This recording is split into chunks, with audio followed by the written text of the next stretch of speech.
Hello, everybody. Ted Huntington here with another author interview sponsored by Women's Rights Publishing and Author Services. Today, I am chatting with the multi-genre phenomenon, Traci Langston. Please like and follow our videos on YouTube, as I always suggest. Hello, Traci. How are you? Hi, doing great today. How about you? So far, so good. I'm glad we're chatting. I think this is going to be a great interview. So, reading your bio, it seems your mom groomed you to be an author. You learned to read at age 3, which is pretty impressive. So what authors besides, I don't know, maybe Dr. Seuss, were some of your influences? Throughout my whole life, a lot of different ones. I'm very more classic. Nothing really modern has influenced me too much. Poe, Dickens, Shakespeare, um, Emily Dickinson for poetry. Uh, as far as, I guess, if you want to go modern, we get as far as Steinbeck. Yeah, I don't know that he's considered, well, I guess he's 20th, he's at He's at least least the 20th 20th century. century. So. Yeah. And of course, Mark Twain. So, Yeah, not 20th century either. no. Oh, that's what about growing up as a child, starting at age 3, you were reading. Do you recall back then, like, what you liked to read? Well, yeah. Oh, what happened? My mom, basically, I have older sisters, and my mom and I were left at home. My dad went to work, my sisters were in school. So it was my mom and I during the day. So she occupied her time by teaching me to read. So that's how I was reading at 3, and which kind of bothered some of the preschool and kindergarten teachers because I was well ahead of the other kids that were learning their ABCs. And I'm like, give me a book. So, but I would read anything I could. Of course, Dr. Seuss, which I love and have continued to read him and study him throughout my life. And then, of course, Corduroy and some of the little golden books. Those I read all the time as a kid, everything that was out there. Well, it's kind of interesting because the first genre that you were dove into was children's books. So, maybe that kind of had an impact, that, the first books that you were reading so young, and it kind of stuck with you. But life kind of gets in the way of far too many writing careers. So fast forward to when you were about 50 or so, and then you finally fulfilled that destiny to become a published author. So tell us about that journey. Well, I did all the right stuff. I went to school, went to college, got a degree, started a career, spent a lot of, decades in that. And then in 2015, my mom passed from Alzheimer's. And so,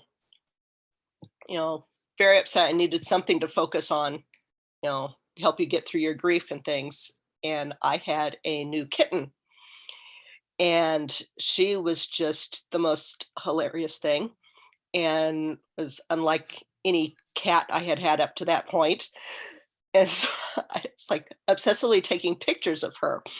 And so finally, she had this one habit of going into the bathroom and waiting for the sunlight to come through the window just right to where it would catch the dust particles in the air. And she would jump up and down grabbing them. So I used to laugh that, Baldric was chasing her dust fairies. And she would do this all the time. And I took a bunch of pictures of it. And I'm like, you know what? This would make a cute book.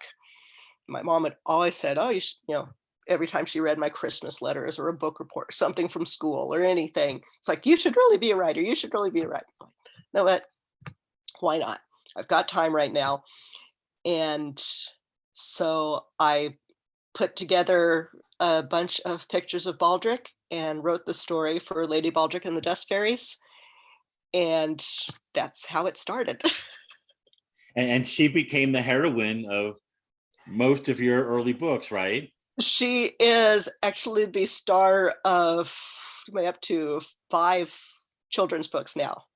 The latest one, Lady Baldrick and Ditto, that I just released, actually teaches kids how to understand dementia and Alzheimer's, because I do have another cat who actually has feline dementia right now. And, it's very odd and confusing to him, confusing other cats. So, Wow. um, So I hadn't heard of, well, I have heard of feline, but how is, not that we're kind of going on a tangent here, but that's got to be kind of a challenge dealing with feline dementia. it is, but yeah, they do a lot of the same things, humans do. It's they get sundowners, they get confused, so I thought, why not use that? Because I tried to have each of my Baldrick books teach kids something. Um, and so that, well, I know for young kids, if, when their grandparents suddenly is not recognizing them, it can be scary for kids, and why is my relative suddenly acting different? So, Well, it's kind of a cool way to explain that to children through a book that's about a cat. yes. Yeah, that's a great way to teach that lesson. So do you still write the children's books, but then you went off into different genres as well? Yes, I actually, after I started my children's books, I went to something that I had been working on for a while that started off as a lark just to amuse myself. And with all this reactions, ended up becoming a book, which was Dear Celebrity, One Woman's Search for Love Among the Stars. Basically, years ago, I was bored and I thought I should write, a fan letter to people. And so wrote a fan letter, and actually to this one guy I saw on TV, and got some interest, got picture back, a little note. And I'm like, oh, that's cool. That's really neat. And wonder what if anyone else would react. So I sent another one out. Then I got a hold of a celebrity mailing, address list, those things you can buy online. And so I wrote a letter, and I thought, I want to be different. I want to stand out in the crowd. So said, instead of getting a picture or an autograph, I asked them for a date. And so I wrote this letter up and I made copies, a lot of copies. I won't say how many, and mailed them all out. And this was a lot of years ago. So this was before I had email, before a lot of stuff. This wouldn't fly today. And I got responses from, I got a lot of photographs, got a lot of autographs, fan mail stuff. Dates? I got phone calls, I got cards, I got letters, I got backstage passes, I Wow. got invited on vacation. Yeah, it was a lot more than I anticipated. Wow. I And think you're going to spark a lot of ideas. yeah, and I mean, I got home phone numbers of some famous people. So it was very, very interesting. Of course, I did not use anyone's real name.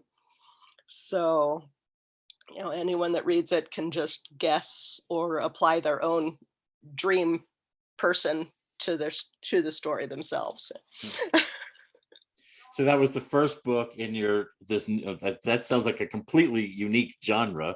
It is. There's So, not another one like it, I don't think. well, maybe you've just started a trend.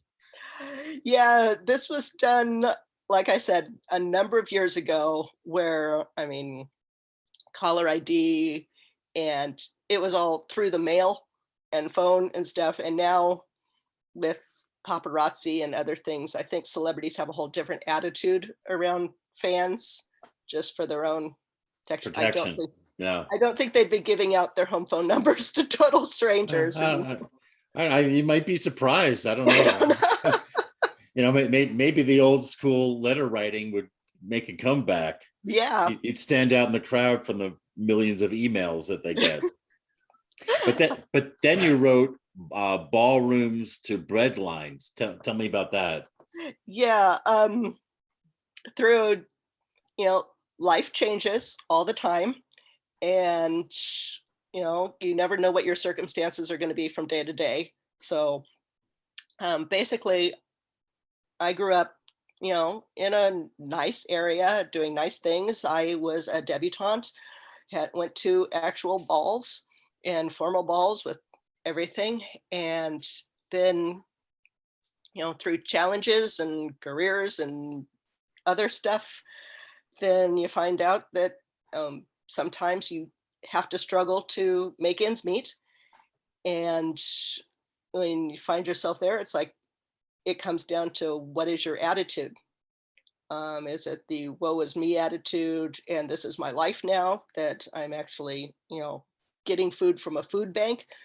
Or do I, look at it and try to do something positive? So you hear there's a lot of books out there of, oh, this person born in this town, in this low slum area and suddenly becomes this world famous person and all rich and everything. You have a lot of, rags to riches story. Like, why not tell that you can go the other direction as well, just as easily? So, it was hard, it was personal, and very being honest that, yeah, it's sometimes life gets very difficult, and hopefully it'll be inspiration to people that it is your attitude makes a lot of the difference of how things go. Right, right. That's true. So it's kind of like a riches to rags to riches It again. is. But I really love how you have these really unique genres, and yes, children's books, but the themes of your books are totally unique.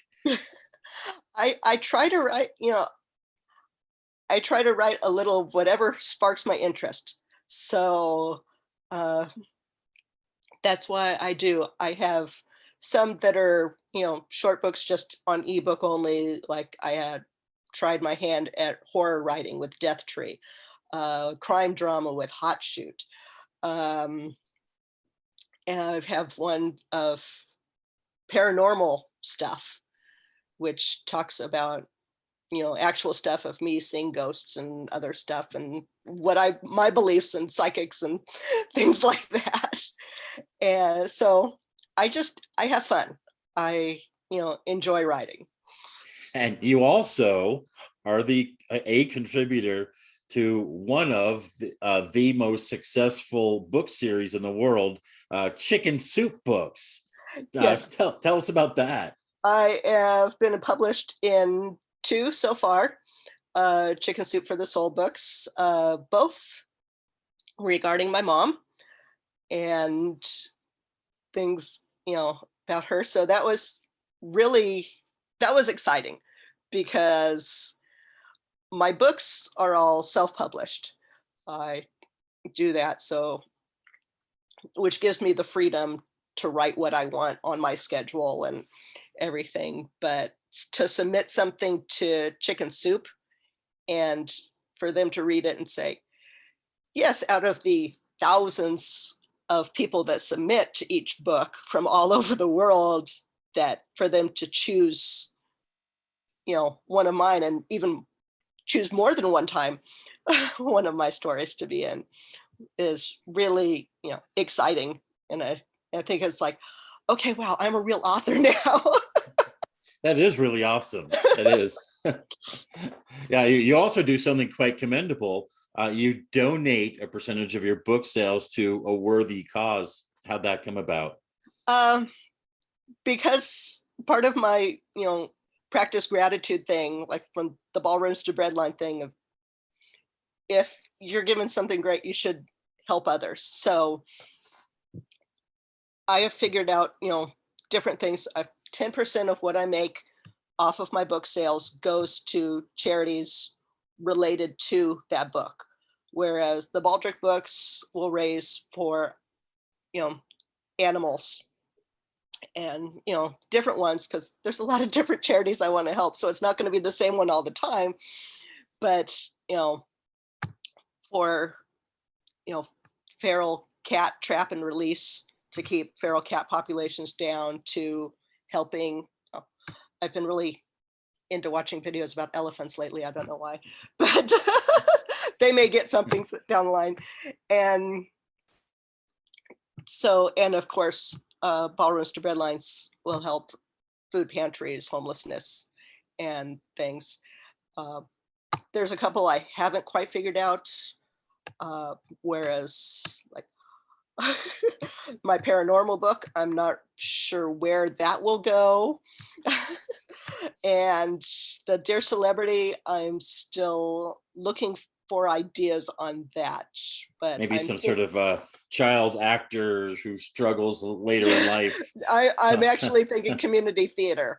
Oh, that's a good one too. To help that. So that's, and, I will donate different times through different periods, but some of them are more obvious. Like my book, Passion's Plunder, is pirates and the ocean. So 10% of that goes to help different ocean causes and marine life.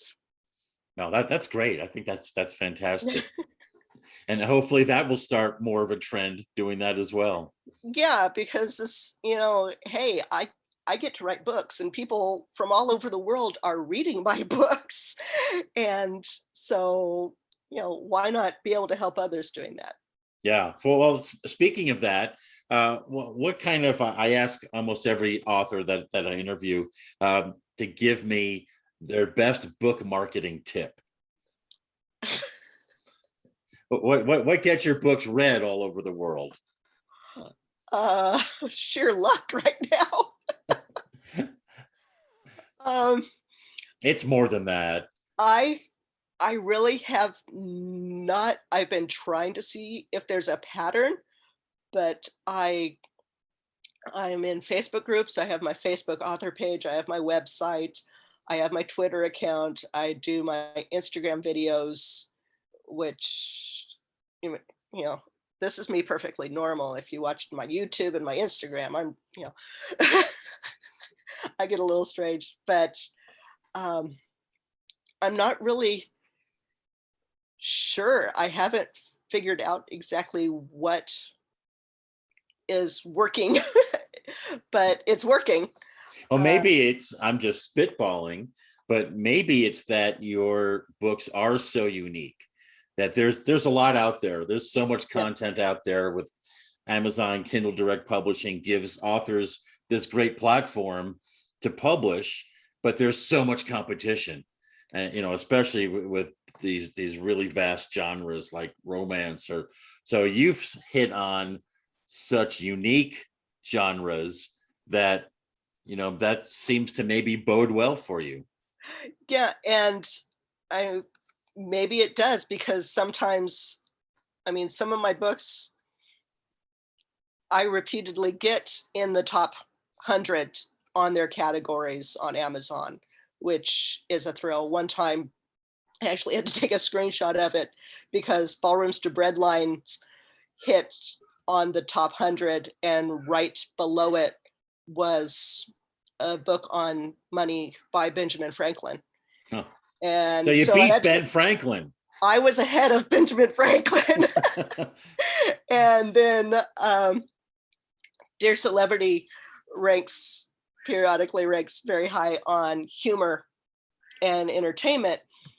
And so it has ranked above Rudyard Kipling and some others, but I have come very close, but I have not ranked above Mark Twain yet.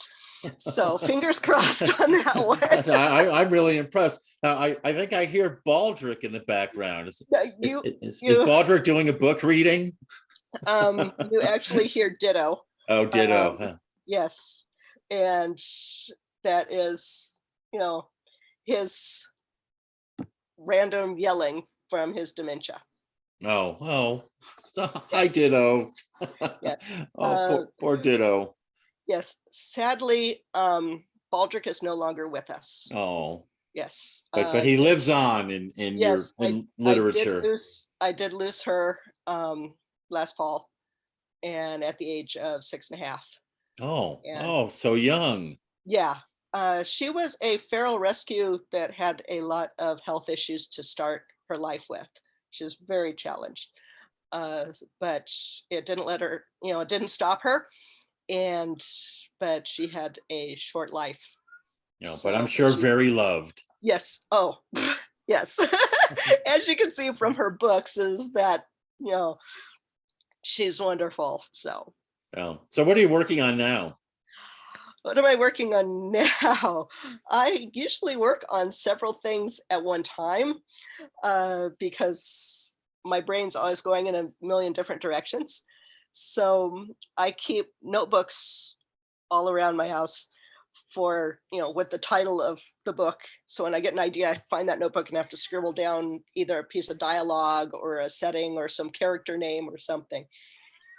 I'm working on one which I'll know when it's finished. It will either be young adult or gritty adult. It's a little more gritty and rough and delving into you know challenges that young adults have. Um, it's still evolving. Well, that'll be interesting to see I'm And sure it'll be very unique, yes, just like and then everything else. I've got a couple more ideas on a couple more passions books, which are my erotic romance ones. Oh, all right. Another interesting genre from Traci. And Well, I I'm may come gonna. up with something off, I may wake up in the middle of the night and come up with something and then shoot something out that's even not even thought about right now. And it'll probably become some sort of Amazon bestseller. I hope so. So I'm going to give you, as we conclude here, using a cat pun at the tail end of our interview, a little chance, 60 seconds to do some book promotion. I know you've got some books of yours handy. I do. These are only a handful of my 15 titles that I have available. But there's my best-selling children's book is Lady Baldric and the Dust Fairies. And the thing that's unique with my children's books is because Lady Baldric was so adorable, they're all illustrated with photographs. And so as opposed to most children's books that have drawings, cute sketches, nice, beautiful artwork, but know what kids need to connect to a real cat. So each of them have real pictures of her, of Dragon, of, Ditto, everything. My, going with, how you said I'm a little unique on how I do everything. My passions books don't have half naked men on the covers. They don't have women with their shirts hanging loose off their shoulders. Everything is very subtle. So other than the word passions, you're not really going to know it's, a sexy book. But I type, this one has crashing waves. So they're subtle, but not subtle. Crashing waves. The old cutaway in the old films, when they go to Right. kiss and suddenly you get crashing waves and other stuff. And the seaweed flows over them. Yes. I have Passion's orbit has exploding stars and things, which that one takes place in space, of course. And then Dear Celebrity, very subtle, he loves me not. So, so I get creative. I like designing my book covers. I do those myself too. And so I know they don't fit in with, other standard book cover things, but they all have meaning that link to the book as well. So Well, maybe that helps with the sales too, because the book yeah, cover is really important. That if it looks like everything else, maybe that's a little tougher to stand out in the crowd. But you've got unique book covers that help it stand out too. right. I mean, my most conventional is Hot Shoot, which is a woman's confession letter about killing her husband. and it's got a gun on the cover. Well, I'm going to put links to your books underneath the video. It's been an absolute pleasure, Traci. You are a really unique person. So I've had a lot of fun chatting with you. It's been fun. Thank you. Oh, thank you. Take care. You too. Bye. Bye.